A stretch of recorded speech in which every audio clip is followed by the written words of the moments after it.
विकास का काम किया, शिक्षा का काम किया और कांग्रेस पार्टी के साथ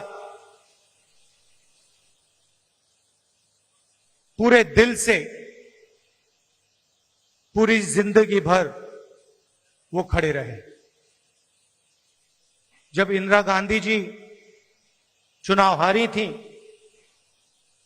तब भी कदम जी उनके साथ थे।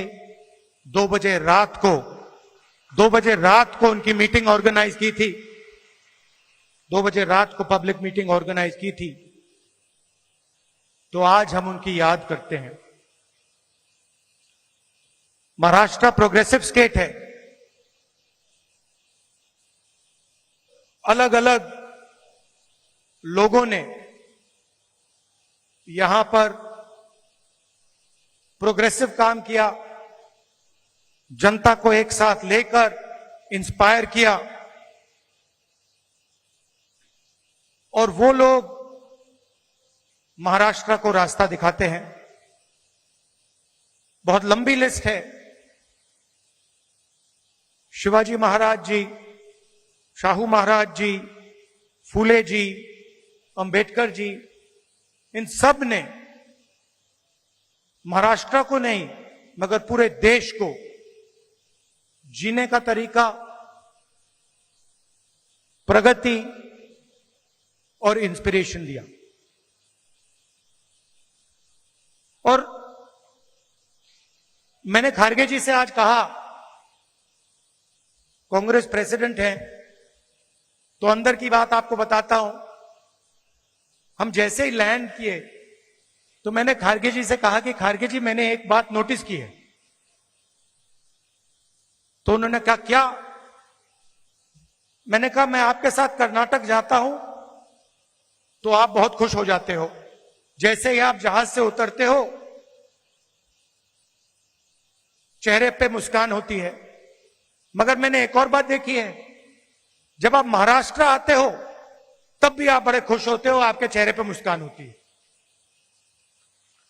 तो 1 सेकंड में उन्होंने जवाब दिया, राहुल महाराष्ट्र में कांग्रेस पार्टी की विचारधारा बहुत गहरी घुसी हुई है, इसलिए जब मैं यहां आता हूं मुझे खुशी होती है। यहां पे विचारधारा कांग्रेस की है, अंबेडकर जी की है, शिवाजी महाराज, फूले जी की है और इसीलिए मुझे यहां आकर उतनी ही खुशी होती है जितनी मुझे कर्नाटक में जाकर होती है। और यही मेरी फीलिंग है। जब भी मैं महाराष्ट्र आता हूं मुझे लगता है कि ये जो प्रदेश है हमारी विचारधारा का गढ़ है, फाउंडेशन है और आप लोगों के डीएनए में हमारी विचारधारा है। और लड़ाई विचारधारा की है। जो आप हिंदुस्तान में देख रहे हैं ये सिर्फ पॉलिटिक्स नहीं है। पहले पॉलिटिक्स चलती थी, राजनीति चलती थी। आज हिंदुस्तान में आइडियोलॉजिकल लड़ाई चल रही है, विचारधारा का युद्ध चल रहा है। और एक तरफ कांग्रेस पार्टी और ये सब महापुरुष और दूसरी तरफ बीजेपी। हम सोशल प्रोग्रेस चाहते हैं, हम सबको जोड़कर एक साथ आगे ले जाना चाहते हैं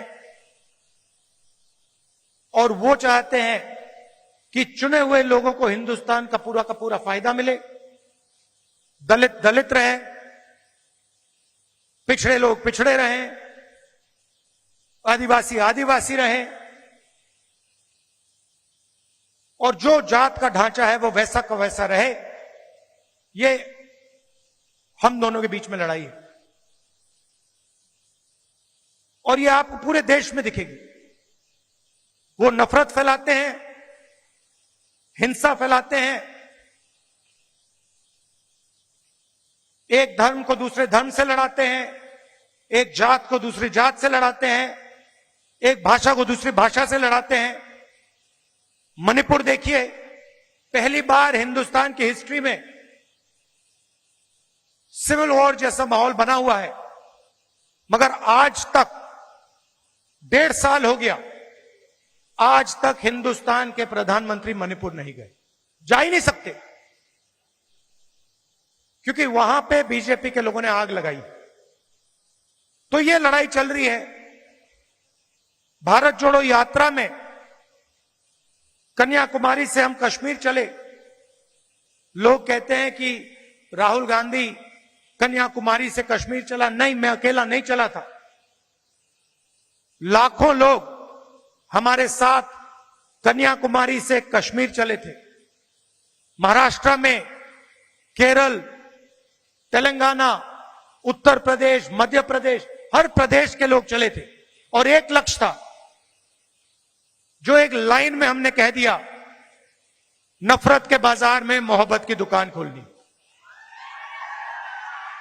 हमें नफरत की राजनीति नहीं चाहिए, नफरत का हिंदुस्तान नहीं चाहिए, हमें मोहब्बत की राजनीति चाहिए, मोहब्बत का हिंदुस्तान चाहिए। हम भाईचारा देखना चाहते हैं, हम एक दूसरे की इज्जत करना चाहते हैं। यह फर्क है। आप देखिए, देश के कोने कोने में ये लोग नफरत फैलाते हैं, और ये नई चीज नहीं है, ये सदियों से कर रहे हैं। और ये विचारधारा की लड़ाई भी पुरानी है। आज ये लड़ाई कांग्रेस पार्टी और बीजेपी के बीच में है।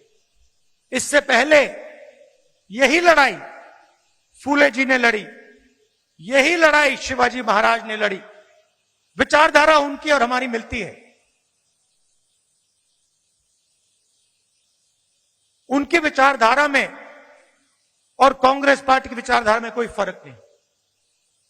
चाहे वो अंबेडकर जी हों, शाहू जी महाराज हों, शिवाजी महाराज हों, फूले जी हों, अगर आप उनको पढ़ें,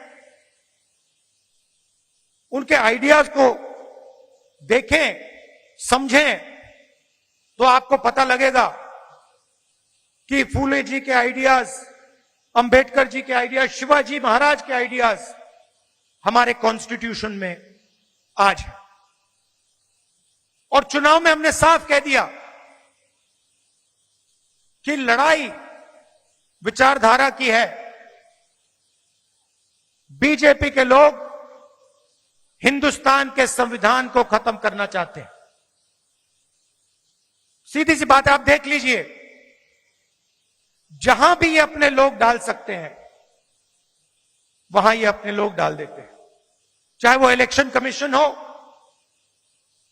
चाहे वो शिक्षा के इंस्टीट्यूशंस हो,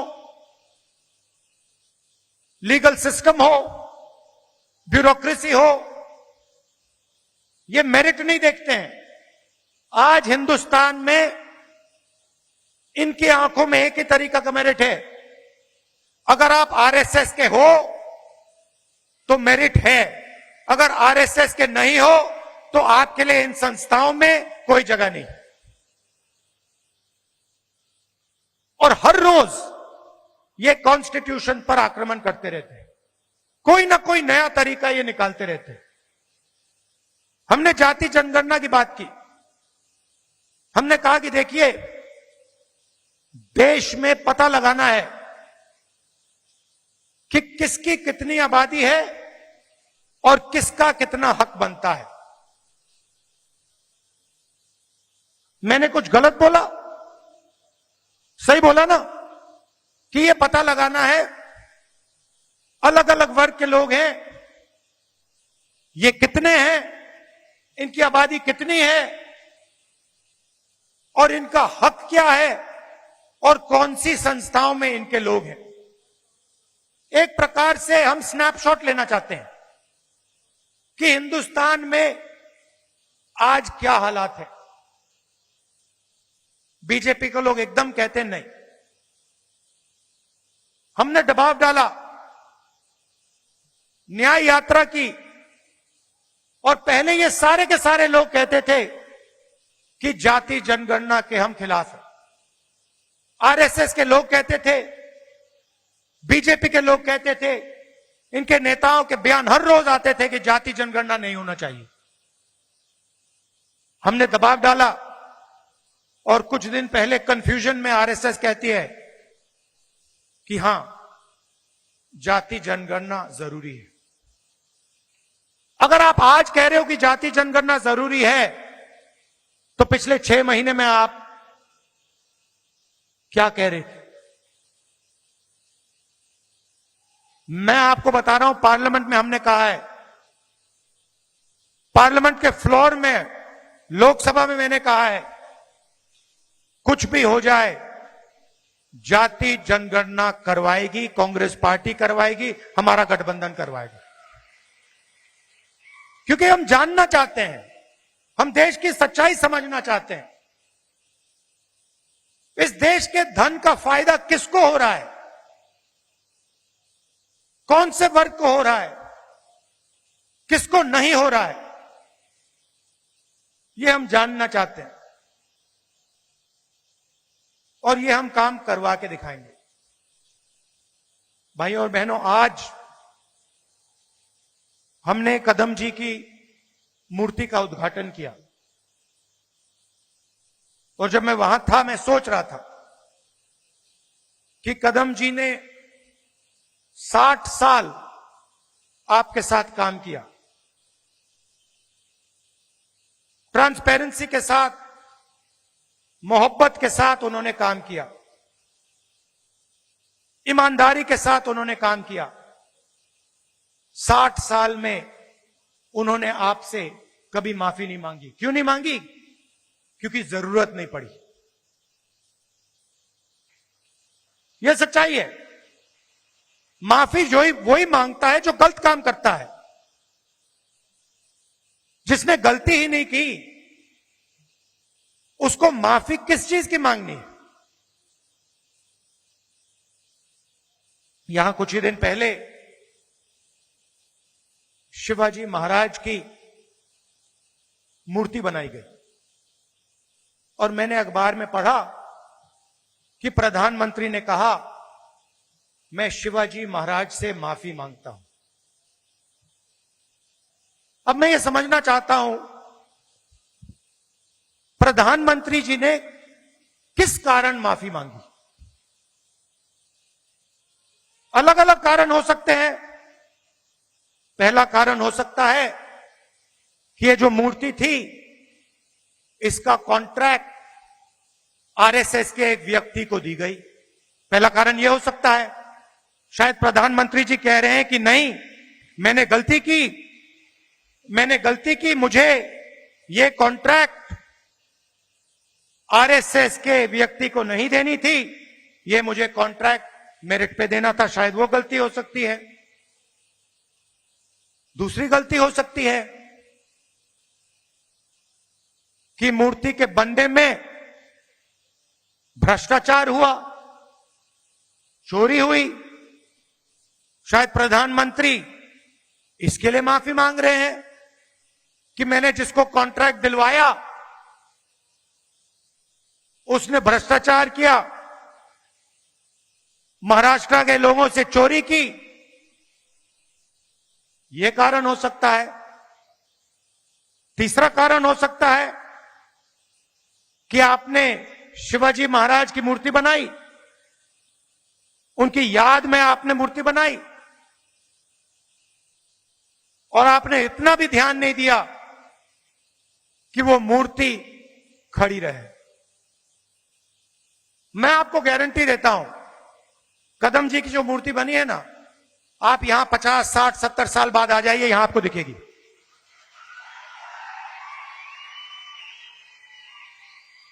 और शायद सबसे बड़े महापुरुष शिवाजी महाराज जी की मूर्ति बनती है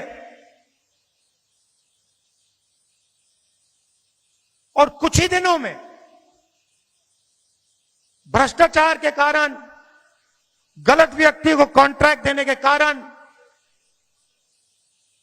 वो मूर्ति गिर जाती है।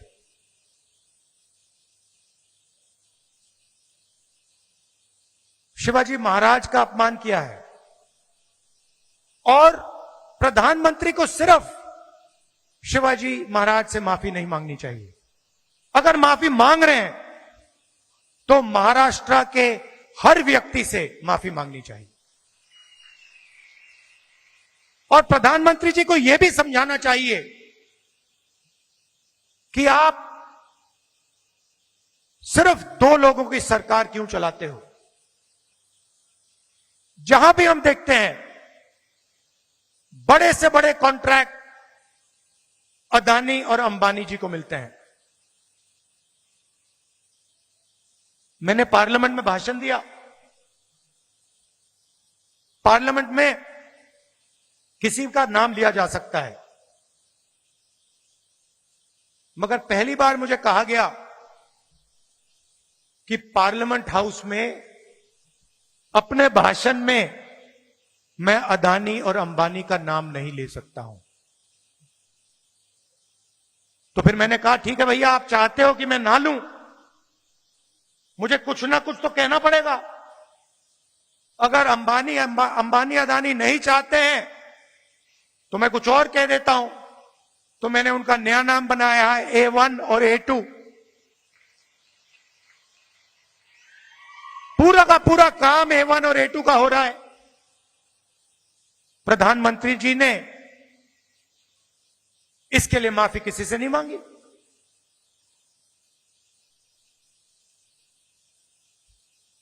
काले कानून आए,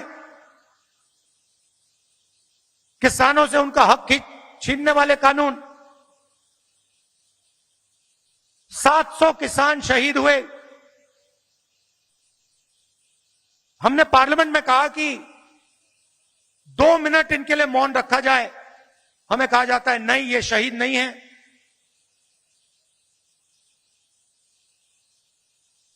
दो लोगों को फायदा पहुंचाने के लिए हिंदुस्तान के सारे स्मॉल और मीडियम बिजनेसेस को खत्म कर दिया। जो लोग इस देश को रोजगार देते हैं उनको नोटबंदी से, गलत GST से आपने खत्म कर दिया। अरबपतियों का रास्ता खोलने के लिए